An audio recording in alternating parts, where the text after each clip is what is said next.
Assalamualaikum warahmatullahi wabarakatuh. Bismillahirrahmanirrahim. Anak-anakku yang saya banggakan, kali ini kita akan mempelajari materi fungsi inverse. Ya, materi kali ini adalah tentang fungsi inverse. Perhatikan diagram panah berikut ini. Fungsi f memetakan A ke B. Artinya apa? Himpunan A sebagai domain dari F, himpunan B sebagai ring dari F. Nah, kalau inverse fungsi dibalik. Jadi, yang tadinya dari A ke B dibalik menjadi B ke A. Sehingga himpunan B merupakan domain dari inverse fungsi dan A-nya sebagai ring dari inverse fungsi. Dengan kata lain, inverse suatu fungsi f adalah proses membalik fungsi tersebut. Jadi dibalik dari A ke B menjadi B ke A. Sehingga daerah asalnya menjadi daerah hasil dan daerah hasilnya menjadi daerah asal. Definisi: jika fungsi f memetakan A ke B dengan f adalah himpunan E, Y di mana Y sama dengan Fx, X anggota A dan Y anggota B, maka relasi G memasangkan B ke A dengan G adalah himpunan Y, X di mana X anggota sama dengan GY, jadi dibalik ya. X sama dengan GY di mana X anggota A dan Y anggota B disebut inverse fungsi f. Ditulis f pangkat min 1.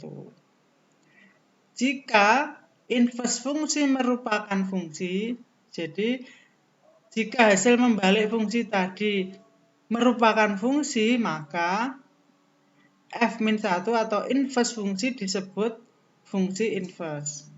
Dan jika proses membalik tadi atau inverse fungsi bukan merupakan fungsi, maka inverse fungsi f disebut inverse fungsi, jadi bukan fungsi. Jika G ada, G dinyatakan dengan f pangkat min 1 atau inverse fungsi, sehingga inverse fungsi inverse dari fy ya, itu sama dengan x, bila dan hanya bila fx-nya sama dengan y. Ya, jadi ini untuk f-nya dari A ke B, untuk inverse fungsinya dari B ke A. Kita ambil contoh, nyatakanlah inverse dari fungsi f dalam himpunan pasangan terurut berikut. Yang A, f adalah himpunan pasangan berurutan dari 0,3, 1,5, 3,8 merupakan fungsi. Maka fungsi inverse-nya atau inverse fungsinya dibalik 3,0, 5,1, 8,3. Nah, inverse dari fungsi f ini kita lihat bentuknya fungsi apa bukan? Ternyata berbentuk fungsi, maka ini disebut fungsi inverse. Jadi kebalikannya juga merupakan fungsi. Yang kedua, yang B, f adalah himpunan pasangan berurutan dari 3,6, 4,6, dan 5,7. Jika dibalik berarti 6,3, 6,4, 7,5. Sekarang kita lihat berbentuk fungsi apa bukan ini? Ternyata bukan fungsi. Jadi ini disebut inverse fungsi. Karena apa? Bukan berbentuk fungsi. Syarat inverse suatu fungsi merupakan fungsi inverse. Jadi maksudnya apa? Syarat inverse suatu fungsi itu supaya berbentuk fungsi. Nah, maka syaratnya apa? Kita lihat, f memetakan A ke B mempunyai fungsi inverse, ya, f pangkat min 1, jika dan hanya jika f adalah fungsi bijektif atau berkorespondensi 1,1. Kita lihat fungsi f memetakan A ke B. 1,1 ini ya. Jadi fungsi ini. Nah, jika dibalik, dari B ke A juga merupakan fungsi. Jadi kebalikannya atau inverse fungsinya berbentuk fungsi, sehingga ini disebut fungsi inverse. Ya, sekali lagi, syarat membuat fungsi inverse adalah fungsinya harus fungsi bijektif atau berkorespondensi satu-satu. Cara menentukan inverse suatu fungsi, ya. Cara menentukan inverse suatu fungsi, ya. Jadi ini langkah-langkahnya supaya mudah, langsung saja ke contohnya. Nih. Tentukan inverse dari fx sama dengan 3x plus 6. Langkahnya fx-nya diganti y, sehingga bentuknya menjadi y sama dengan 3x plus 6. Arah kita nanti membuat x sama dengan titik-titik, ya. Sehingga nanti x di ruas kiri sama dengan titik-titik. Nah, ini maka 6-nya pindah ke ruas kiri. Jadinya 3x sama dengan y min 6. Terus supaya x sendiri, maka ruas kanan dibagi 3. Jadi x sama dengan sepertiga y min 2. Karena dibagi 3. Nah, jadi setelah x sama dengan, maka x-nya ini diganti dengan y. Ya, jadi y sama dengan y-nya diganti x. Jadi y sama dengan sepertiga x min 2. Karena tadi merupakan inverse dari fungsi, maka y-nya diganti inverse fungsi x sama dengan sepertiga x min 2. Jadi kalau x sudah sendiri berpisah dengan y, maka x diganti y diganti x. Nah, maka ini sudah membentuk inverse fungsi. Lanjut. Tentukan inverse dari fungsi fx sama dengan 2x min 3 per x min 1. Caranya sama, diganti dengan y sehingga menjadi y sama dengan 2x min 3 per x min 1. Setelah itu dikalikan silang ke sini. Y sama dengan x min 1 sama dengan 2x min 3 dikalikan x y min y sama dengan 2x min 3. Yang ada x-nya ke kiri, yang tidak ada x-nya ke kanan. Jadinya x y min 2x sama dengan, ini ke kanan jadi y min 3. Sehingga ini sama-sama ada x-nya, kita keluarkan x-nya menjadi y min 2 kalikan x sama dengan y min 3. Jadi x sama dengan y min 3 per y min 2. Nah, ini x sudah sendiri, sudah tidak ada x, maka x diganti y diganti x. Setelah itu diubah menjadi f pangkat min 1x atau inverse fungsi x sama dengan x min 3 per x min 2. Contoh selanjutnya, gx sama dengan 2 min 3x per 2x min 4. Langkahnya sama, diganti dengan y, jadi sama dengan 2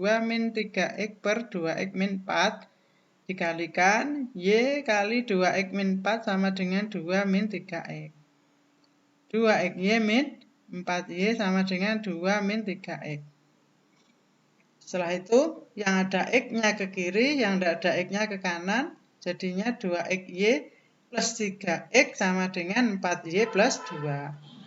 Sama-sama punya x, kita keluarkan x-nya, tadi faktorkan menjadi 2y plus 3 dikalikan x sama dengan 4y plus 2. Jadi x sama dengan 4y plus 2 dibagi 2y plus 3, terus diganti, y-nya diganti x, nah ini ganti y, nah, diganti dengan inverse fungsi gx. Jadi inverse fungsi gx sama dengan 4x plus 2 per 2x plus 3. Nah, sekarang kita dapat menentukan rumus umum fungsi inverse pecahan linear dengan langkah-langkah sebagai berikut. Jadi, kita tidak perlu melalui langkah-langkah yang terlalu panjang itu, kita langsung menentukan rumusnya. Ya, jadi, y sama dengan ax plus b per cx plus d. Nih, kita kalikan, jadi y kali cx plus d sama dengan ax plus b. Cxy dikalikan ya, jadi Cxy plus dy sama dengan ax plus b. Cxy min ax, jadi yang ada x-nya ke kiri, yang tidak ada X-nya ke kanan. Jadinya CXY min AX sama dengan min DY plus B. Kita keluarkan X-nya menjadi CY min A kali X sama dengan min DY plus B. Jadi X sama dengan min DY plus B per CY min A. Jika kita kalikan dengan min 1 per min 1 jadinya, nah langsung kita ubah ini ya. Y-nya jadi X. DX min B per min CX plus A. Maaf, ini seharusnya ini adalah Y. Ya, Y sama dengan itu. Maka, jika Fx sama dengan Ax plus B per Cx plus D, maka inverse fungsi dari Fx tinggal merubah. Ya. AD tukar tempat dengan tanda yang tetap tidak berubah. BC tidak berubah tapi tandanya yang berubah. Jadi AD tukar tempat, BC tetap tapi tandanya berbeda. Jadi nanti bisa dilihat contoh-contoh di modul banyak sekali ya. Bisa kalian lakukan dengan rumus ini. Nah, sifat inverse fungsi komposisi. Jika F dan G adalah fungsi satu-satu, maka berlaku. Nah, karena fungsinya satu-satu, maka inverse-nya berbentuk fungsi. Ya, jadi berbentuk fungsi inverse. Jadi yang pertama, jika F bundaran G inverse, itu sama dengan G inverse bundaran F inverse. Jadi bisa dibalik, cari inverse-nya masing-masing ya. Atau G bundaran F inverse sama dengan F inverse bundaran G inverse.